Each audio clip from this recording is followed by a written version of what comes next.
Today we're going to introduce space-time diagrams. And the goal of the video is just to get you more familiar with the space-time diagrams so you know your way around the space-time diagram. And we'd also like to relate some key features of the special theory of relativity and see how they show up in a space-time diagram. So for instance, C is the same in all inertial reference frames. How does that show up on a space-time diagram? And the Lorentz Equations.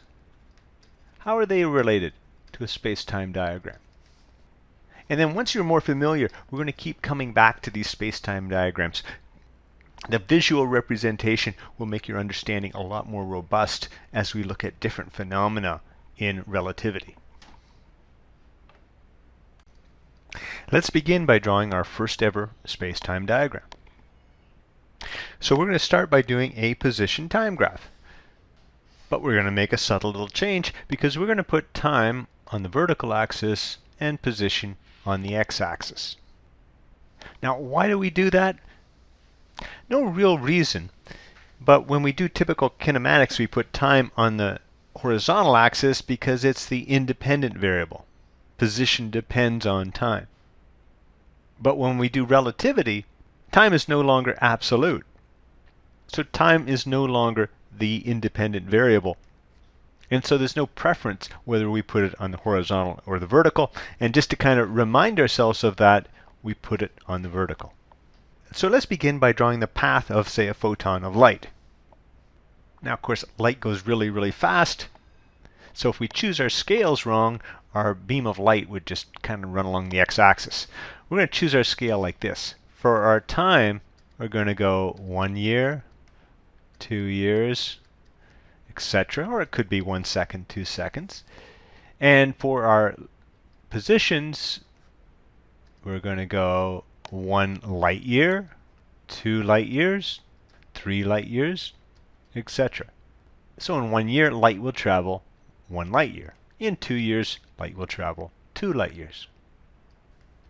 And we're going to get a line for light like that. So this is light. Now it would have a slope of 1, of course, it'd be at a 45-degree angle. Now we're used to, when things go faster, they get a steeper slope. But now because we have position and time reversed, when things go faster, they'll have a lesser slope. So if I draw a few paths here, those could represent different objects. But be careful, because this one here is not possible. Why is that? Because it traveled 2 light years in 1 light year. In other words, it's traveling faster than the speed of light.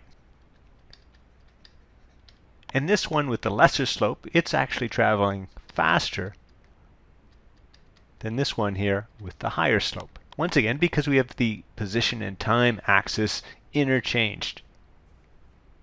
So thus far, with our space-time diagram, we've made some small changes from a basic position time graph. We interchanged x and t, so time is on the vertical now. We've kind of developed new units with years and light years, or seconds and light seconds, or nanoseconds and light nanoseconds. And when we do that, we get that light beams will have a slope of 1. They'll be at a 45-degree angle, and no particle with mass can travel faster than the speed of light. So we can't get any trajectories that have a slope that is less than 1. And then, of course, things that are going slower will have more vertical slopes. Things that are going faster will have slopes that get closer and closer to 1. So now let's introduce some observers to our graph. We're going to have an observer here on Earth, and he's going to measure all of his positions relative to x equal to 0 here. And so he can consider any point, any event in time. And that would have a position and a time. And we would read off the position on the graph by dropping a vertical line. We'd read off the time on the graph by drawing a horizontal line. And then let's take a second observer. So our first observer here was right there at the origin, wasn't moving. Our second observer is going to be moving relative to the first observer. And when the rocket ship gets to this point here, we're going to start the clock. That's going to be time equal to 0. And we're going to make his coordinates, we're going to call those the primed coordinates. So his coordinates are going to be x primed and t primed. So as time advances, he would move along this path here, the green line. And he makes all of his measurements relative to where he is, in the same way that this guy makes all his measurements relative to where he is. And where is he? Well, he's along this green line here. So this green line here is really the line x primed equal to 0. He always makes his measurements from where he is. Now if we consider the line at x equals to 0, this here is the line x equals to 0. X equal to 0 is this line here, which is really just the time axis. So this line here, x primed equal to 0, that must be the t primed axis in his coordinate system.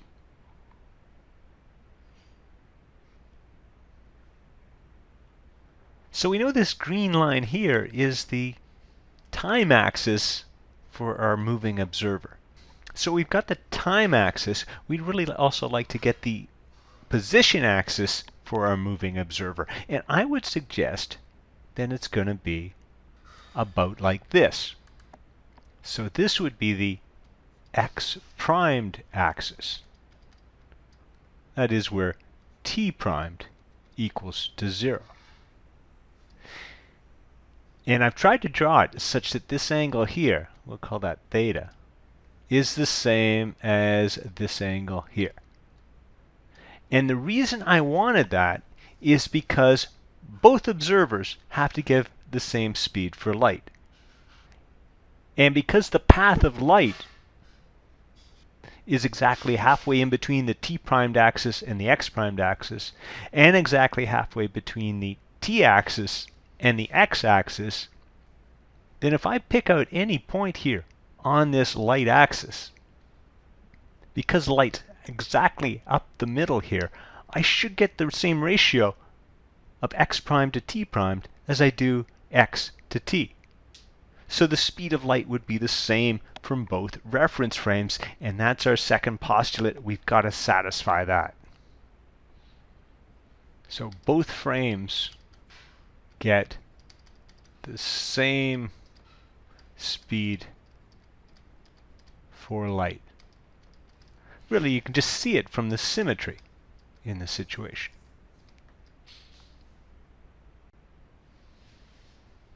Now, in our original position time graph, we would have a grid that would look something like so. And we talk about these vertical lines as being lines of constant position, or the same position. And these horizontal lines would be lines of constant time. And we'd like to do the same thing for our moving reference frame, the primed frame. So let's try to do that. So let's take our rocket ship, and it will move along its trajectory, and just as it passes the observer on Earth, we're going to start our clocks. But let's imagine this time that it's not a single rocket ship. It's actually a squadron of rocket ships. And they're placed equally along this x-primed axis. Something like that. Then since they're all moving together, they're all going to follow the same trajectory. So they've all got to follow trajectories that are parallel to this t-primed axis. So these lines should all be parallel to the t-primed axis. So these would be what we call lines of constant position in the moving reference frame. So we've got a constant position x primed.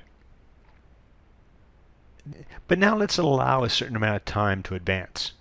So our original rocket ship it moves a long time this way, and we'll let it advance for a certain amount of time. So we've got a certain length here representing a time. Well, all of the rockets in the squadron advance through the same time, so we've got to get the same length here, the same time interval between the rockets, because we're advancing by the same amount of time. So it's going to look something like that, and if we've drawn that correctly, then these rocket ships should lie along a line that's parallel to the x-primed axis. And we could do another line here. These would be called lines of, well, we could say at the same time, of constant time, or lines of what we call simultaneity. So they've got the same time in the moving reference frame, t primed. So whereas the grids in the non-moving reference frame are square, the grids in our moving reference frame are diamond-shaped. What we'd like to do now is to establish a scale between the coordinates in the moving reference frame and the coordinates in the at-rest reference frame. So what we're going to do is use a scaled grid, and we're going to choose conveniently a speed for the trajectory of the moving reference frame. So let's give it a speed of 0.6 c. And sometimes we just say that beta equals 0.6. And if this beta is 0.6, or we're moving at 60% the speed of light, then the gamma factor, which tells us how much our times and our lengths are contracted or dilated by, is given by 1 over the square root of 1 minus 0.6 squared. And if you work that out, you get 1.25. So now we've got a gamma factor and a speed. So let's imagine now that our non-moving reference frame, where we're referring to the coordinates as x and t, is the reference frame of some observer on Earth. And let's imagine that our moving reference frame is some observer in a rocket ship that's passing by at a speed of 0.6 c. So if he's moving at 0.6 the speed of light, then let's say he goes across along the position axis by 6 units. 1, 2, 3, 4, 5, 6. So this might be 6 light years. Then it would take 10 light years. 1, 2, 3, 4, 5, 6, 7, 8, 9, 10 light years. And our trajectory should go through that point. So our trajectory for the rocket ship should look like so. But remember that trajectory, that's where x primed equals 0. And where x primed equals 0, that's our t primed axis. So there's our t primed axis. For our x primed axis, it's going to have to be a reflection of this line through the red line here representing the speed of light. So for our x primed axis, we should go across by 10 units. 1, 2, 3, 4, 5, 6, 7, 8, 9, 10. As we go vertically up by 6. 1, 2, 3, 4, 5, 6. So it should go through this point. Let's draw in our x primed axis.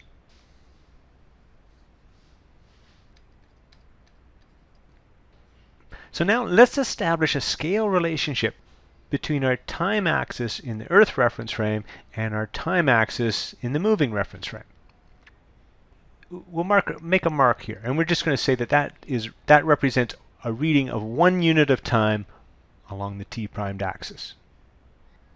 So what that means is that this guy in the rocket ship looks at his clock and it reads a 1.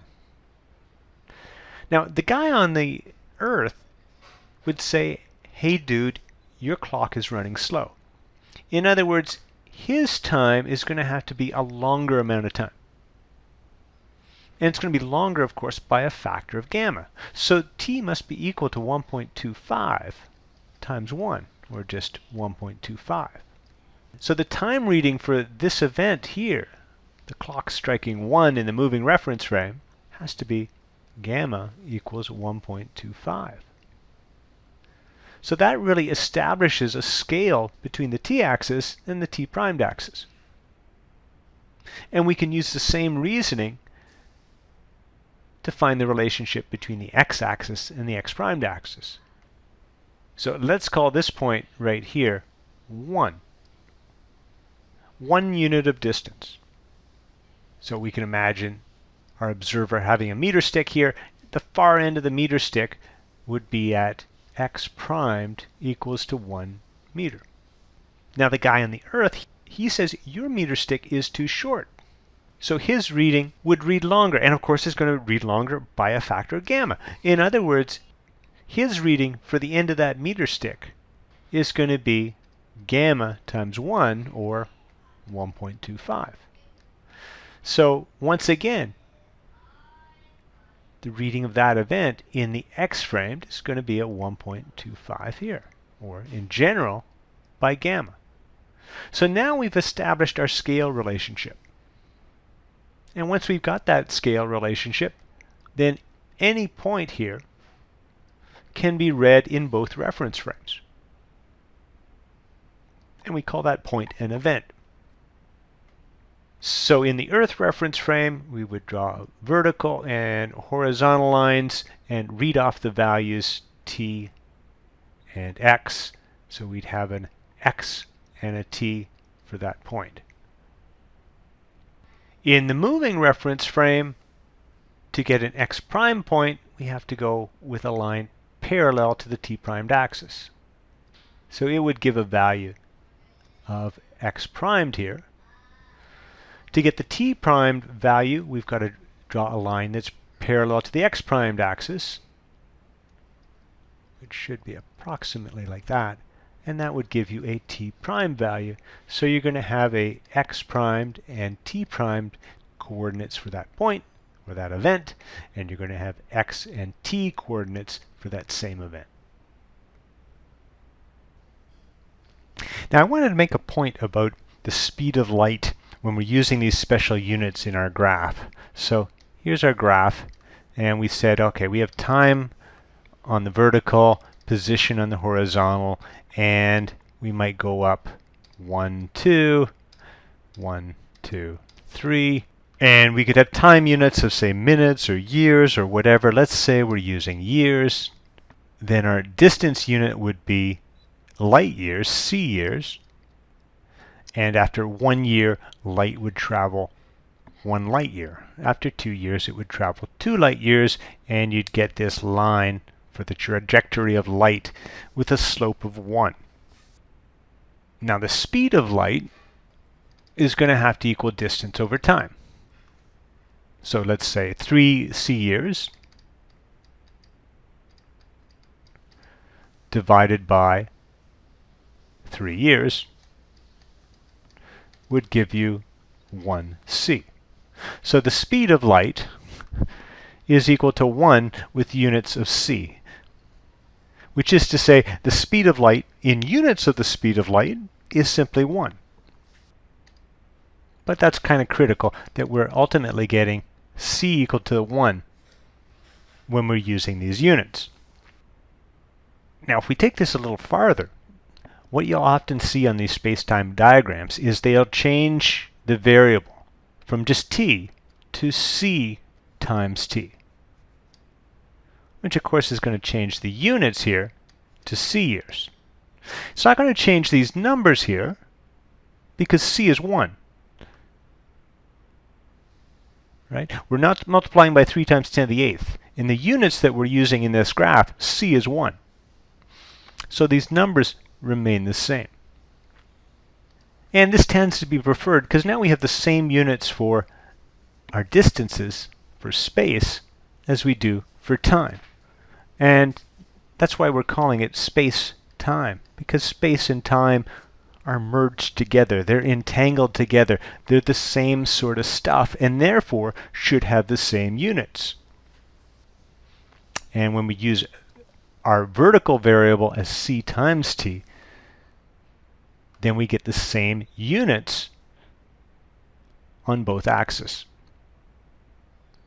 And of course, when we have the same units on both axes, c would be a unitless number simply equal to 1.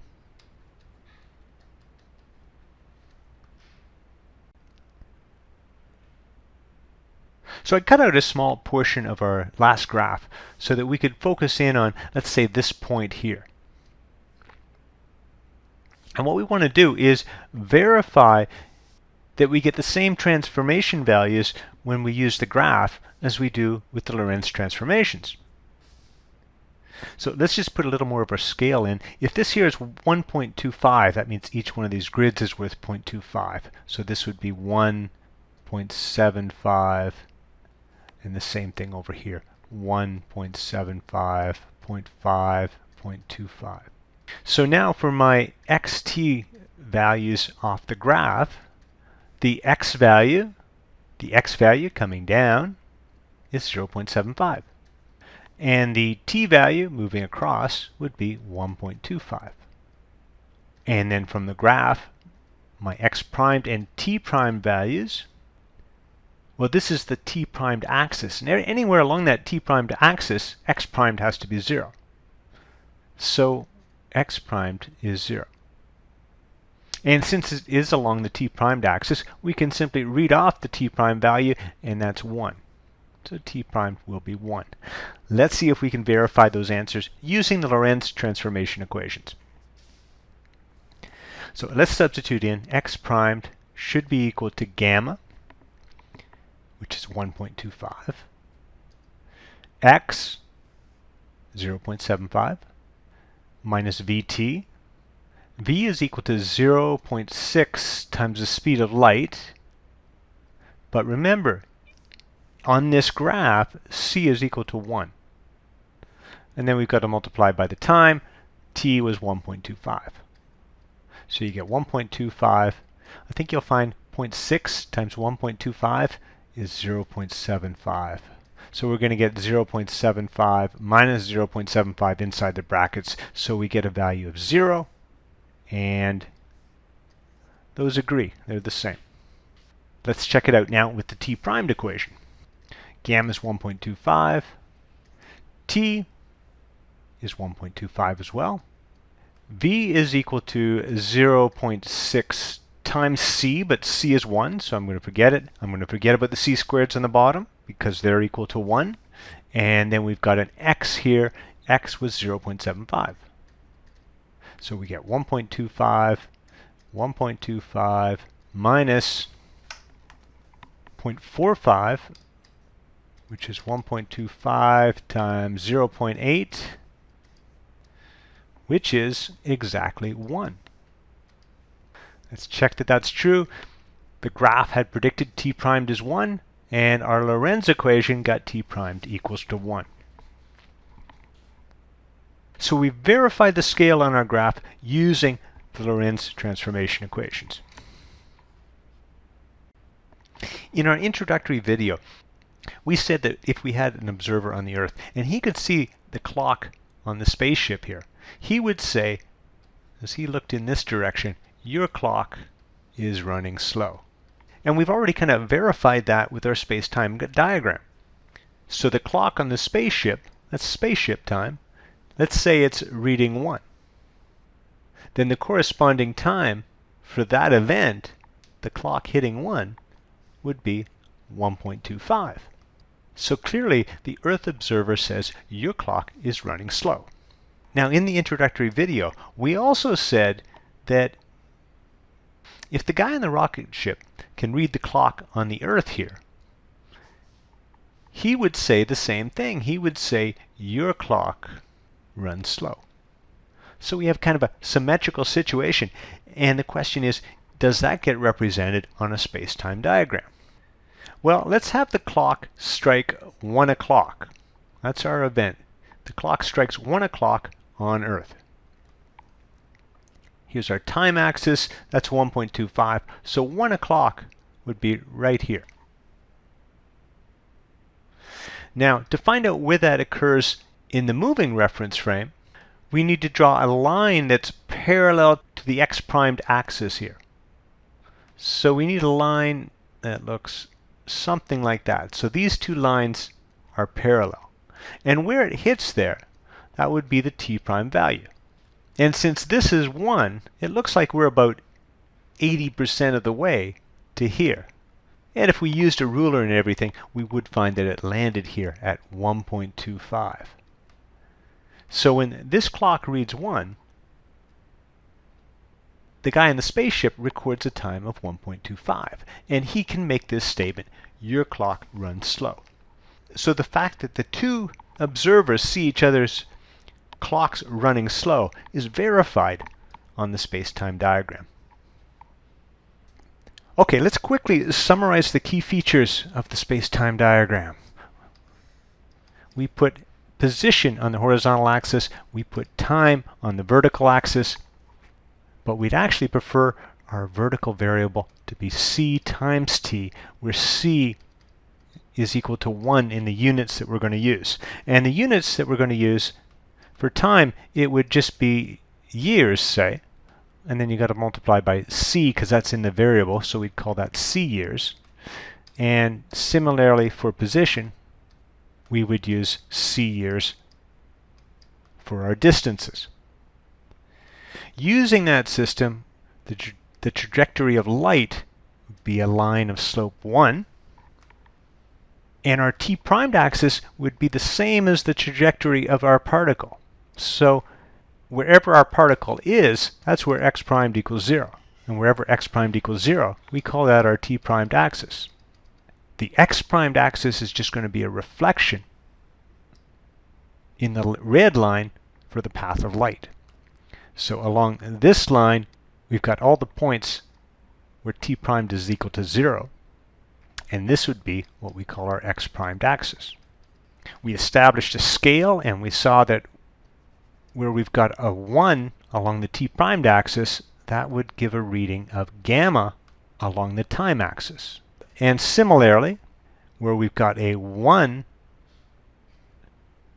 for our x prime value, that would correspond to a value of gamma along the x-axis in our non-moving frame. So we can pick out any point, move vertically, and get a x value, move horizontally, and get a t value, and so we have a point xt. And we can move parallel to this x-primed axis to get a t-prime value, and parallel to the t-primed axis to get an x-primed value. So we'll have an x-primed and t-primed as the coordinates in the moving frame for that event, and an x and a t for the coordinates of that same event in the non-moving frame. And then we verified that these were correct using the Lorentz equations.